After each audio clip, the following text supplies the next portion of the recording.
القرآن سید ابو العلا مودودی سورہ احزاب تمہید الاحزاب نام آیت 20 کے فقرے یحسبون الاحزاب لم یذہبوا سے ماخوذ ہے۔ زمانہ نزول اس سورت کے مضامین 3 اہم واقعات سے بحث کرتے ہیں۔ ایک، غزوہ احزاب جو شوال 5 ہجری میں پیش آیا۔ دوسرے، غزوہ بنو قریظہ جو ذی القعدہ 5 ہجری میں پیش آیا۔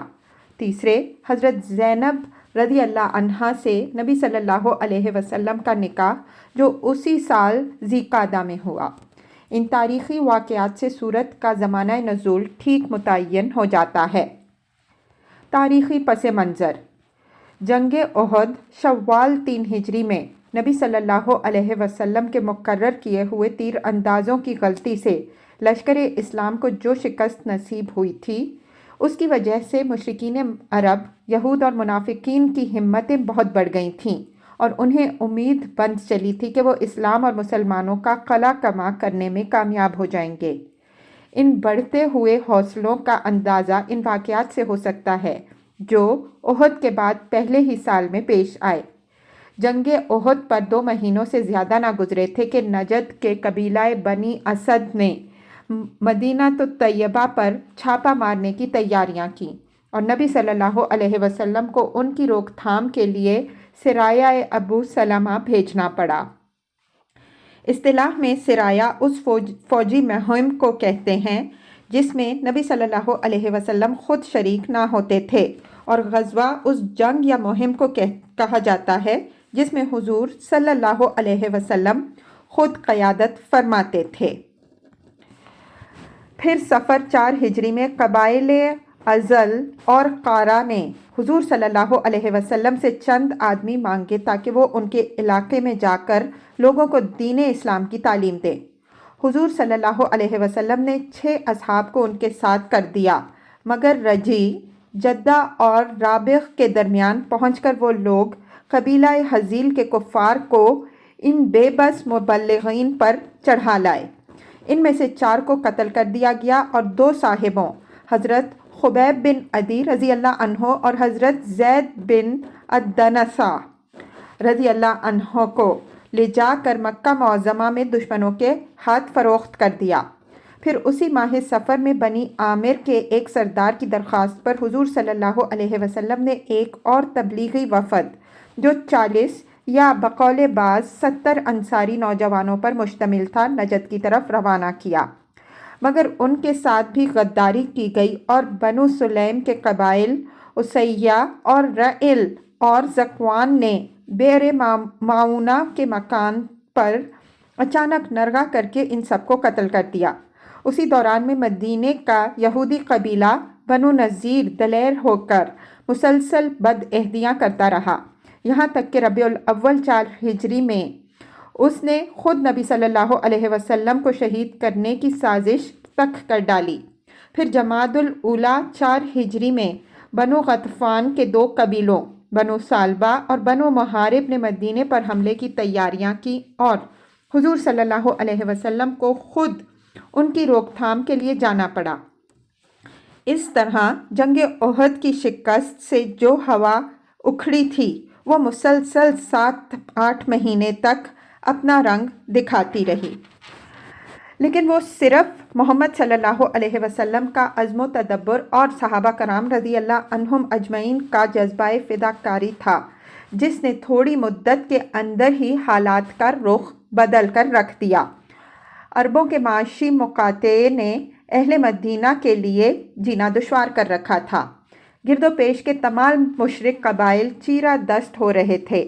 خود مدینے کے اندر یہود اور منافقین مارے آستین بنے ہوئے تھے، مگر ان مٹھی بھر مومنین صادقین نے رسول خدا صلی اللہ علیہ وسلم کی قیادت میں پے در پے ایسے اقدامات کیے جن سے عرب میں اسلام کا رعب صرف بحال ہی نہیں ہو گیا بلکہ پہلے سے بھی زیادہ بڑھ گیا۔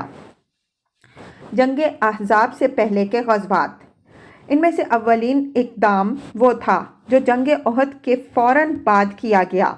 جنگ کے ٹھیک دوسرے دن جبکہ بکثرت مسلمان زخمی تھے اور بہت سے گھروں میں عزیز ترین اقارب کی شہادت کا کوہرام برپا تھا اور رسول اللہ صلی اللہ علیہ وسلم خود بھی زخمی تھے اور حضرت حمزہ رضی اللہ عنہ کی شہادت پر دل فگار تھے، حضور صلی اللہ علیہ وسلم نے اسلام کے فدائیوں کو پکارا کہ لشکر کفار کے تعاقب میں چلنا ہے تاکہ وہ کہیں راستے سے پلٹ کر پھر مدینہ پر حملہ آور نہ ہو جائیں۔ حضور صلی اللہ علیہ وسلم کا یہ اندازہ بالکل صحیح تھا کہ کفار قریش ہاتھ آئی ہوئی فتح کا کوئی فائدہ اٹھائے بغیر واپس تو چلے گئے ہیں، لیکن راستے میں جب کسی جگہ ٹھہریں گے تو اپنی اس حماقت پر نادم ہوں گے اور دوبارہ مدینے پر چڑھائیں گے۔ اس بنا پر آپ صلی اللہ علیہ وسلم نے ان کے تعاقب کا فیصلہ کیا اور فوراً 630 جانصار آپ صلی اللہ علیہ وسلم کے ساتھ چلنے کو تیار ہو گئے۔ مکے کے راستے میں جب حمراء الاسد پہنچ کر آپ صلی اللہ علیہ وسلم نے 3 روز تک پڑاؤ کیا تو ایک ہمدرد غیر مسلم کے ذریعے سے آپ صلی اللہ علیہ وسلم کو معلوم ہو گیا کہ ابو سفیان اپنے 2978 آدمیوں کے ساتھ مدینے سے 36 میل دور الروحہ کے مقام پر ٹھہرا ہوا تھا اور یہ لوگ فی الواقع اپنی غلطی کو محسوس کر کے پھر پلٹ آنا چاہتے تھے، لیکن یہ سن کر ان کی ہمت ٹوٹ گئی کہ رسول اللہ صلی اللہ علیہ وسلم ایک لشکر لیے ہوئے ان کے تعاقب میں چلے آ رہے ہیں۔ اس کارروائی کا صرف یہی فائدہ نہیں ہوا کہ قریش کے بڑھے ہوئے حوصلے پست ہو گئے، بلکہ گرد و پیش کے دشمنوں کو بھی یہ معلوم ہو گیا کہ مسلمانوں کی قیادت ایک انتہائی بیدار مغز اور اولو العزم ہستی کر رہی ہے اور مسلمان اس کے اشارے پر کٹ مرنے کے لیے ہر وقت تیار ہیں۔ پھر جو ہی کہ بنی اسد نے مدینہ پر چھاپا مارنے کی تیاریاں شروع کی، حضور صلی اللہ علیہ وسلم کے مخبروں نے بروقت آپ صلی اللہ علیہ وسلم کو ان کے ارادوں سے باخبر کر دیا۔ قبل اس کے کہ وہ چڑھ آتے، آپ صلی اللہ علیہ وسلم نے حضرت ابو سلمہ ام المؤمنین حضرت ام سلمہ رضی اللہ عنہ کے پہلے شوہر رضی اللہ عنہ کی قیادت میں 150 آدمیوں کا ایک لشکر ان کی سرکوبی کے لیے بھیج دیا۔ یہ فوج اچانک ان کے سر پر پہنچ گئی۔ بدحواسی کے عالم میں وہ اپنا سب کچھ چھوڑ کر بھاگ نکلے اور ان کا سارا مال اسباب مسلمانوں کے ہاتھ آ گیا۔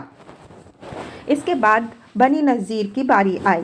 جس روز انہوں نے نبی صلی اللہ علیہ وسلم کو شہید کرنے کی سازش کی اور اس کا راز فاش ہوا، اسی روز آپ صلی اللہ علیہ وسلم نے ان کو نوٹس دے دیا کہ 10 دن کے اندر مدینے سے نکل جاؤ، اس کے بعد تم میں سے جو یہاں پایا جائے گا قتل کر دیا جائے گا۔ منافقین مدینہ کے سردار عبداللہ بن ابی نے ان کو تڑی دی کہ ڈٹ جاؤ اور مدینہ چھوڑنے سے انکار کر دو، میں 2000 آدمیوں کے ساتھ تمہاری مدد کروں گا۔ بنی قریظہ تمہاری مدد کریں گے اور نجد سے بنی غطفان بھی تمہاری مدد کے لیے آئیں گے۔ ان باتوں میں آ کر انہوں نے حضور صلی اللہ علیہ وسلم کو کہلا بھیجا کہ ہم اپنا علاقہ نہیں چھوڑیں گے، آپ صلی اللہ علیہ وسلم سے جو کچھ ہو سکے کر لیجئے۔ حضور صلی اللہ علیہ وسلم نے نوٹس کی میعاد ختم ہوتے ہی ان کا محاصرہ کر لیا اور ان کے حامیوں میں سے کسی کی یہ ہمت نہ پڑی کہ مدد کو آتا۔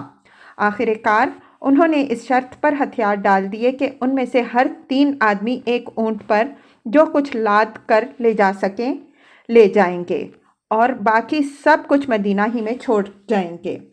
اس طرح مضافات مدینہ کا وہ پورا محلہ جس میں بنی نذیر رہتے تھے، ان کے باغات اور گھڑیوں اور سر و سامان سمیت مسلمانوں کے ہاتھ آ گیا اور اس بد عہد قبیلے کے لوگ خیبر وادی قرہ میں شام میں تتر بتر ہو گئے۔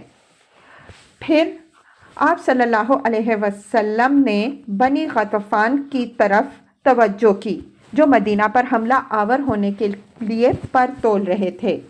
آپ صلی اللہ علیہ وسلم نے 400 کا لشکر لے کر نکلے اور ذات الرقاع کے مقام پر ان کو جا لیا۔ اس اچانک حملے نے ان کے حواس باختہ کر دیے اور کسی جنگ کے بغیر وہ اپنے گھر بار اور مال اسباب چھوڑ کر پہاڑوں میں منتشر ہو گئے۔ اس کے بعد شعبان 4 ہجری میں آپ صلی اللہ علیہ وسلم ابو سفیان کے اس چیلنج کا جواب دینے کے لیے نکلے جو اس نے احد سے پلٹتے ہوئے دیا تھا۔